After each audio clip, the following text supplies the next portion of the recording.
Hi friends, welcome to gents kitchen. நம்ம gents கிச்சனில் இன்றைக்கி ஒரு மருந்து குழம்பு தான் செய்ய போகிறோம். கடுகு குழம்பு. வாங்க எப்படி செய்கிறதுன்னு பார்க்கலாம்.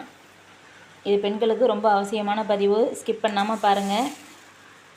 இந்த ஸ்பூனால் 2 ஸ்பூன் கடுகு எடுத்துருக்கிறேன். இப்போ இதை வறுத்து எடுத்துக்கலாம். கேஸ் ஆன் பண்ணி ஒரு மண் சட்டி வச்சுருக்கேன். இப்போ எண்ணெயெல்லாம் சேர்க்க வேணாம், கடுகை வறுத்து எடுத்துக்குவோம்.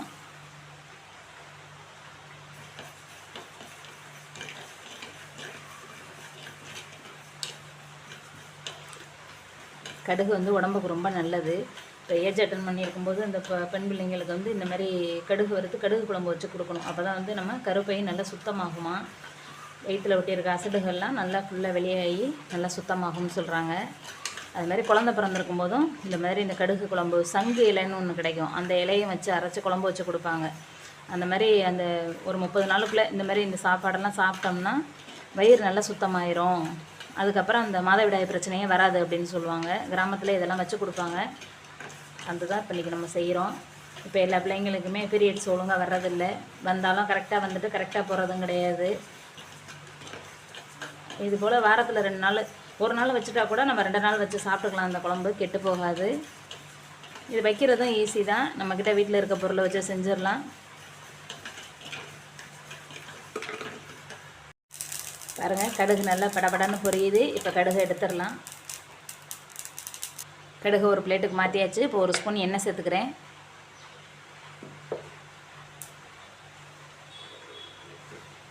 இதில் ஒரு 7 வரமிளகாய் சேர்த்துக்கிறேன். அது கூட ஒரு கைப்பிடி வரமல்லி, இதையும் சேர்த்து நல்லா வறுத்து எடுத்துக்குவோம்.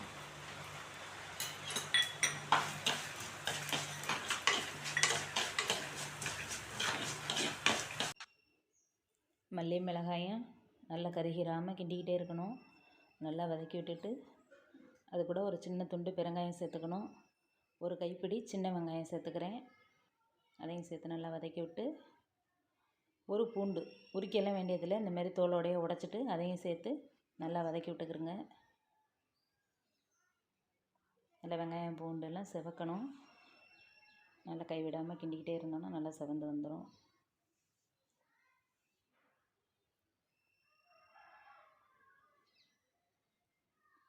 அது கூட நல்லா ஒரு லெமன் சைஸுக்கு புளி, நாங்கள் கொஞ்சம் குழம்பு கூட வைக்கிறதுனால கொஞ்சம் கூட எடுத்துருக்கிறேன். நம்ம குழம்புக்கு எவ்வளோக்கு தேவையோ அந்த அளவுக்கு எடுத்துக்கலாம். ஒரு லெமன் சைஸு புளியை எடுத்து அதையும் அந்த வெங்காயம் பூண்டு எல்லாம் வதக்குறோம்ல அதோடு சேர்த்து நல்லா வதக்கி விட்டுறணும்.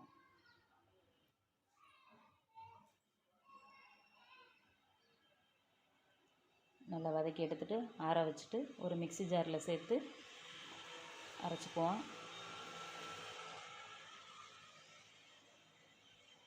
வதக்கினதையும் அதில் சேர்த்து நம்ம வறுத்து வச்சுருக்க கடுகையும் அது கூட சேர்த்து தண்ணி சேர்த்து நல்லா மை போல் அரைச்சி எடுத்துக்கணும்.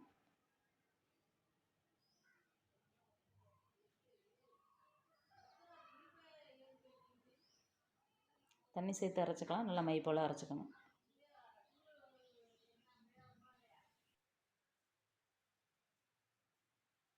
இப்போ குழம்பு தாளிச்சுட்றலாம். ஒரு 3 ஸ்பூன் அளவுக்கு நல்லெண்ணெய் சேர்த்துக்கிறேன்.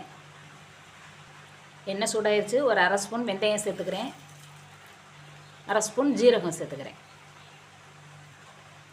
ஒரு எனக்கு கருவேப்பிலை, ஒரு சின்ன சைஸ் தக்காளி பொடியாக நறுக்கியிருக்கேன், அதையும் சேர்த்துக்கிறேன்.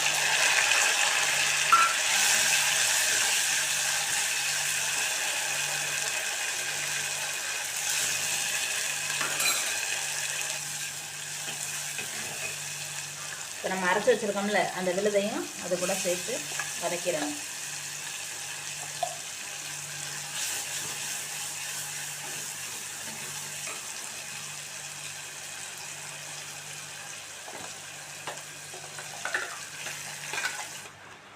இந்த கடுகு குழம்பு மாதத்தில் 2 நாள் நார்மலாகவே நம்ம எல்லாருமே சாப்பிட்றது நல்லது.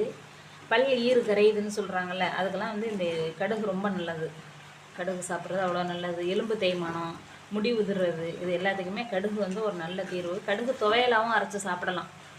துவையல் அரைச்சி நம்ம சாதத்துக்கு தொட்டுக்கிட்டு சாப்பிடலாம், நல்ல டேஸ்ட்டாக இருக்கும். புளி சாதம், லெமன் சாதத்துக்கெல்லாம் கடுகு துவையல் அரைப்பாங்க. நம்ம தண்ணி சாதத்துக்குமே அரைச்சி சாப்பிடலாம். இந்த மாதிரி குழம்பா வச்சுக்கிட்டா 2 நாளைக்கு வச்சுக்கலாம். இதுதான் நம்ம நிறைய சேர்த்து சாப்பிடுவோம் சாதத்தில் போட்டு சாப்பிட்றதுனால. துவையல்லாம் கொஞ்சமாக தான் சாப்பிடுவோம். அதனால தான் இந்தமாதிரி குழம்பா வச்சுக்கிட்டா சாதத்தில் போட்டு சாப்பிடும்போது நிறையா சாப்பிட்லாங்கிறதுக்கு தான் குழம்பா வச்சுக்கிறது. குழந்தை பிறந்திருக்கும்போது 1 மாதம் வரைக்கும் இந்த குழம்பு அதிகமாக செஞ்சு கொடுப்பாங்க. அப்போ அந்த வயிற்றில் இருக்க அசடெல்லாம் வெளியாயிரும். அதுக்கப்புறம் அவங்களுக்கு இந்த பீரியட்ஸ் ப்ராப்ளமே வராது அவங்களுக்கு. அதனால் அப்புறம் சங்கு இலைன்னு ஒன்று கிடைக்கும், அதுவும் வந்து அரைச்சி குழம்பு வச்சு கொடுப்பாங்க எங்கள் ஊரில்.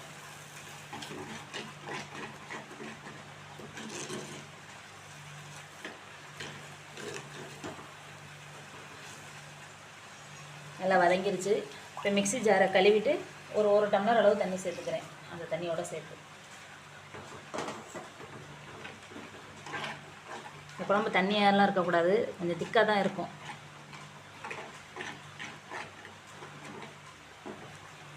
குழம்புக்கு தேவையான அளவு உப்பு சேர்த்துக்கிறேன். 1 ஸ்பூன் மஞ்சள் பொடி போட்டுக்கிறேங்க. இது வதக்கும் போதே போட்டுக்கணும். நான் பேச்சு வாக்கில் விட்டுட்டேன், இப்போ சேர்த்துக்கிறேன். நீங்கள் வதக்கும் போதே போட்டுருங்க.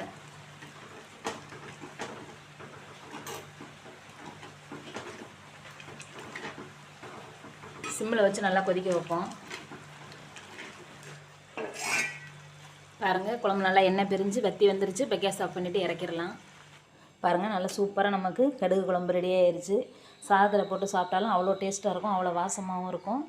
இது போல் நீங்களும் செஞ்சு பாருங்கள். இது ரொம்ப நல்லது உடம்புக்கு. இந்த வீடியோ பிடிச்சிருந்தால் லைக் பண்ணுங்கள். தேங்க்யூ.